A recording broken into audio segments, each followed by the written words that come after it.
From the northeast to the northwest, vast swathes of England are under sanction. New COVID-19 infections are rising. The virus could be doubling as fast as every 7 days. There's no question, as I've said for several weeks now, that we could expect, and we are now seeing a second wave coming in. I don't think anybody wants to go into a second lockdown, but clearly, when you look at what is happening, you've got to wonder whether we need to go further than the rule of 6 that we brought in on Monday. So we'll be looking at the local lockdowns we've got in large parts of the country now, looking at what we can do to intensify things there. Here in Preston, more restrictions are to come into force to add to the ones already in place. This is a university city. Thousands of new students should be enjoying the start of an academic year. But instead of welcoming freshers, the university has spent the summer drawing up a COVID outbreak response.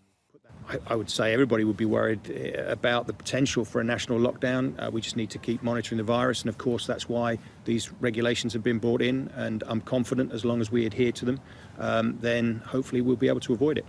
The R number might be as high as 1.4.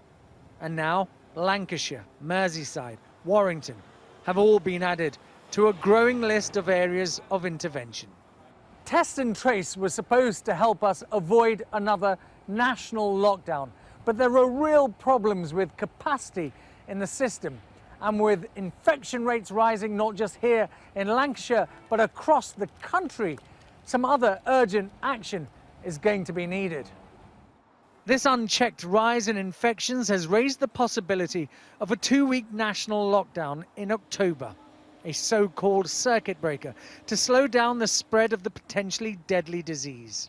I think you may need to have a more dramatic approach to stop this. I think that the 10 p.m. curfews may have worked earlier, but I think now you're seeing these clusters spreading, getting bigger, more people being hospitalised from these clusters, and the coalescing of all these clusters together. So within a few weeks, you might actually end up with a national outbreak like the first wave. What's gone wrong with testing, Miss Harding? The head of Test and Trace, Dido Harding, told MPs modelling had failed to predict the demand for testing. But newly published details of meetings held by the government scientific advisory group seems to contradict that claim. The group said there are risks associated with opening further education, higher education settings where transmission within these institutions may spill over into the community and has the potential to drive outbreaks. University campuses should now be buzzing with excited young adults on the cusp of a new life. Instead, many of them, like the rest of us, will be looking nervously ahead as the spectre of a full lockdown threatens to disrupt all our lives again.